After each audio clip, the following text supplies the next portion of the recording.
today I want to dig in and I want to start with a story.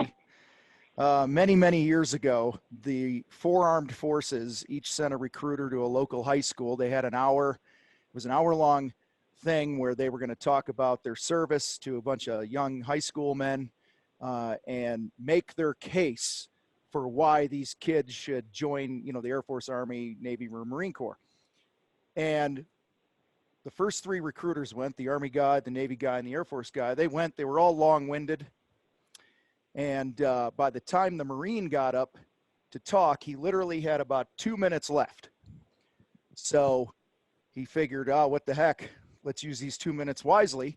So he walked down into the auditorium, up and down the aisles for about a minute and a half.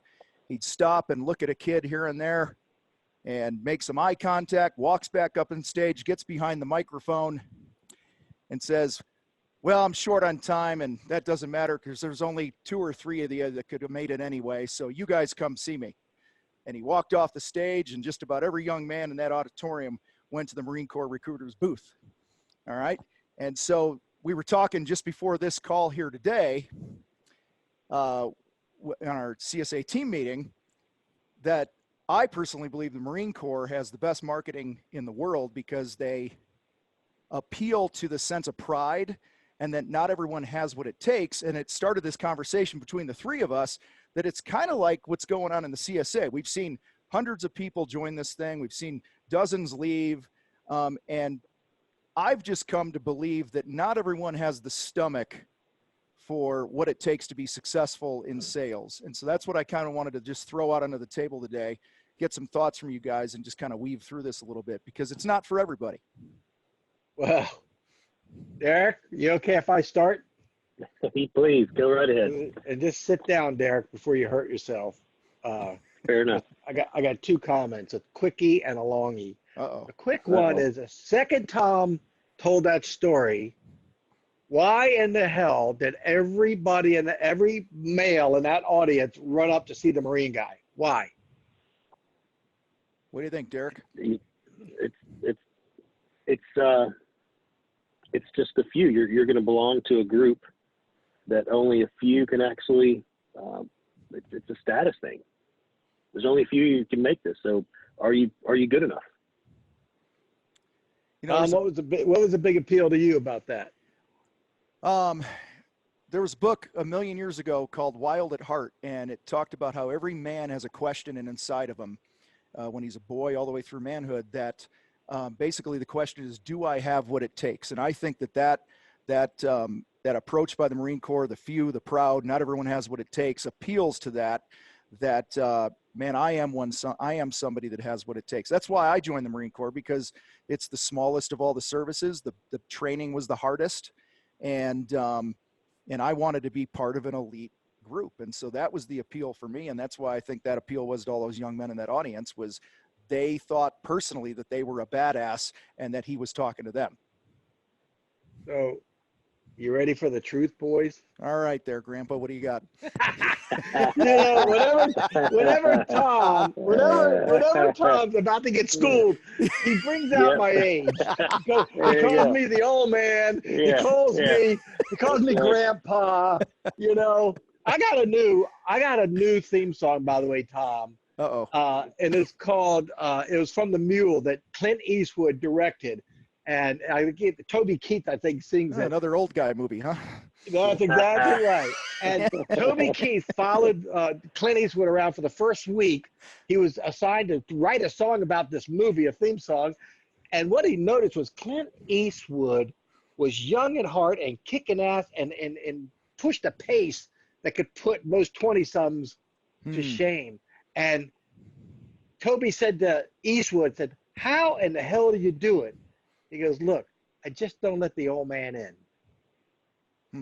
And he wrote a song called Don't Let the Old Man In. I love that. And that's my new mantra. I am not going to be my dad, let the old man in and turn into a curmudgeon. So here's the deal, folks. He did one of the founding principles of the Shin Fu. He did the great takeaway. He looked at everybody in the audience and he took it away from all of them, except they left 2 or 3 people available. He goes, you're all not going to make it, but maybe 2 or 3 anyways. So screw it. Come talk to me. Everybody's primal instinct was like, F you. You're not talking to me. I'm going up there. And this is one of the principles that we teach you in the CSA, in the sales, over the phone. You take it away from them. You cannot have someone run to you fast enough as soon as you take it away from them. So here's the deal. Why the CSA and why you say everybody's not cut out to do this. You know how hard it is to do the great takeaway when you actually sign a contract, they sign it, they give you a check, and Derek does this every time like I do. We actually push the check back. We give it back to the homeowner. They are stunned. They look at Derek and I and they go, what the hell? I just gave you a deposit check for 10 grand. Why are you giving it back? And Derek, you'll say what? What do you say, Derek? We gotta have a conversation right now. There's a few things we need to talk about before we do business together. And it boils down to, I want to make sure you're okay with this, because I don't want to get home and have you call me up and go, Steve, I don't know what happened. I got all excited. I want to cancel the job. See, they don't have the balls. The people that join and quit or don't join in the first place, they don't have the balls, the guts, the courage, the 20 seconds of freaking courage it takes to say these difficult elephants in the room that are standing in front of everybody. But we think they're not going to love us. They're going to say no. We're going to get rejected. They're too weak. Not everybody can be a Marine. Not everybody can be a CSA member. If you want to save a time and make a shitload of money, we just might be for you. But of course, you got to pick your pain, which is you got to learn the shit we're talking about right here and now and grow some balls, or have the pain of just riding out your career, just another average contracting loser. See, that ties into right and what Tom's talking about, the Marines. It's like, okay, now you're like, all right, buddy, I'm gonna show you what's up. But then when you get into the Marines, you kind of get your ass kicked. You kind of get broken down, and that's in essence part of Shin Fu. You just don't show up over here and just go, okay, I'm a Marine or I'm a salesman. Yep. No, you have to go through the paces. You have to engage in role plays.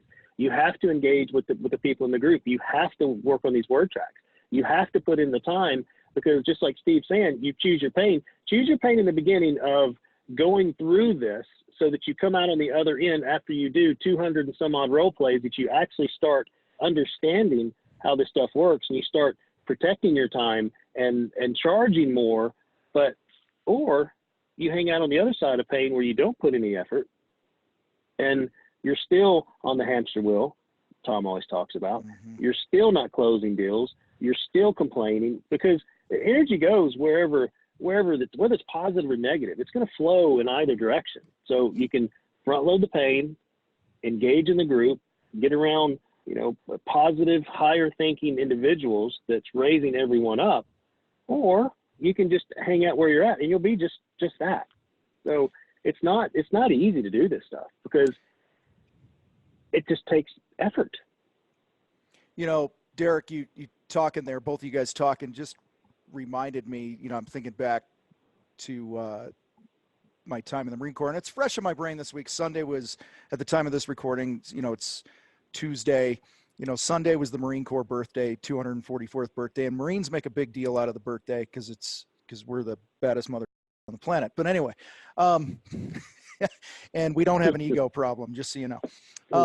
So it reminds me of contractors coming in to the bridge, to the sales training, and guys going into Marine Corps boot camp. A lot of guys would come into boot camp like they'd be all buffed and jacked. They'd be bragging about how they, grew up shooting a weapon, and hunting, and they had all these skills and all this other crap.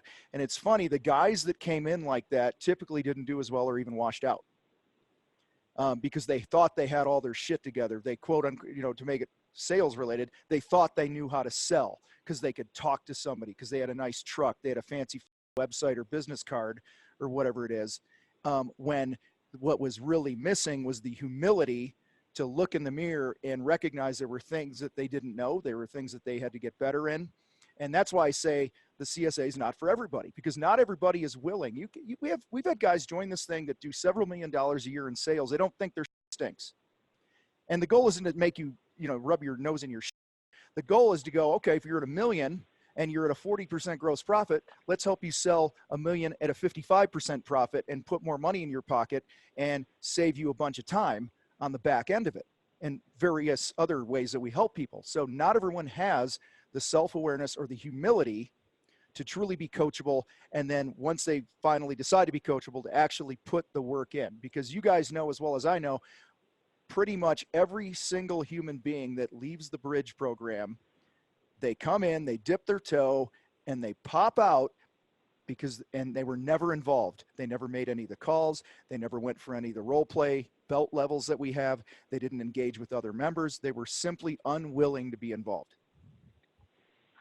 So that is no goddamn different than the typical gym member, the guy that joins, he's going to start January 1st. You know what date it is when 90% of all people that say, I'm going to change, stop changing? Isn't it like the first week of February? No, it's worse than that. It's January the 5th. The 5th. Are you making this up? Did you just make that up? No. You just made this up, man. No. Hey, look, I was never hey, listen, Marine. I don't blame you for making it up. A man your age has a hard time remembering things. So it's I have the same modesty of a Marine. Okay. It's January 5th. And that's what I'm sticking to. All right. Any other thoughts on this? Somebody's on the fence. They've been listening to this podcast. They've been listening to this show for a while. They've heard us tell stories and talk about the success. And how do you, actually, let me close with this. How do you guys, somebody says, how do I know I'm ready for the Bridge? How would you answer that question? If they're asking that question, I say don't join. You're not going to make it anyway. There's probably only 2 or 3 of them out there that could actually make it. So don't even waste your time. I mean, what the hell? It's only saving time and making a shit ton of money. I mean, it's work. They Good probably Lord. couldn't figure it out anyway. Why don't you just kill yourself for the rest of your life? I like living on government assistance at the end, otherwise known as Social Security. I like eating dog food because it tastes pretty good, Just go that way. I wouldn't even bother. Here's the thing. This is what I see over and over, and I've been guilty of a lot in my life, but coming out on the other end, I am not the sharpest tool in the shed by far. And I find myself in conversations that I have no business being in because I just don't understand what the going on. I really don't. We just had one of those 3 minutes ago with Tom, didn't always, we? always. We just had one with Derek a minute ago. Always. I think we're having one now, to tell you the truth. Probably. I mean, yeah. Am I on the right podcast? What do we do? But one thing I do know, I stayed in this process long enough to come out on the other side when I have a conversation with someone other than you two that I can truly understand where they're coming from. And if I have a service for them, I know how to unveil it and make them feel safe doing business with me. And it's only because I stayed in it long enough. So that's kind of the thing. If you feel like you're one that wants to join the CSA, you got to stay in it long enough to see what happens. And you're going to go through some bullshit. It's just like a weight loss thing. You're going to have the highs in the beginning. Your waistband starts loosening up. You lose enough weight. You buy some new clothes. But then all of a sudden motivation goes away. But somehow you got to stay with it. And that's what we're doing here. And that's why we have the belt system is the green belt and the blue belt, relatively easy. Getting up around the brown belt and going towards the black belt, that's hard because now you're just running on, I just need to stay the course. I just need to stay the course. I just need to stay in this long enough to all of a sudden for the motivation to come back. And then also to realize you're actually getting pretty good at this stuff. And people start noticing, wow, you're really listening to me. I really feel heard. I really appreciate that. This conversation we had was very insightful, but you just can't do it after a month or 2 months. This is something that you have to engage in and you have to stay with. And that's why the three of us are constantly trying to evolve ourselves so that we can bring more information and more tactics, if you will, to you. But unless you're willing to stay in it, it's like a relation. I mean, it can go analogy after analogy. And it's like marriages. I mean, how many times in a marriage do you just want to just, throw in the towel, but you can't. You just got to stay in it a little bit longer, And then somewhere on the other end, you find yourself actually getting pretty good at this. So, Tom, let me give Derek a prop because you and I started this whole CSA thing, and it was, I don't know, a couple of years in before we invited Derek. And when first Mm-hmm. Derek started popped in, we were like, who the hell is this like young teenager fumbling around with his words and stuff? And now, Derek, you are a true wordsmith.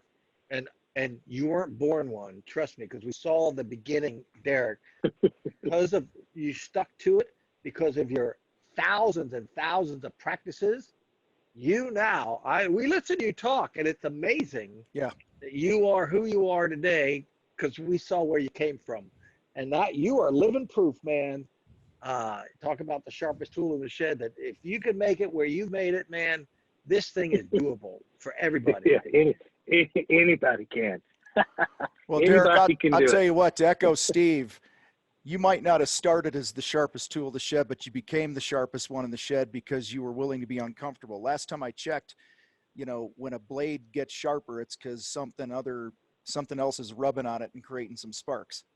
You know, Yeah, and you've been a master of embracing discomfort over the past several years, to the point where I was telling Dempsey last week, we were on the phone having a conversation, and I laughed. We were talking about you, by the way. And I laughed and I said, Greg, I said, there's some times that I'm in a situation and I literally will stop in my brain and I'll go, what would Derek say right now?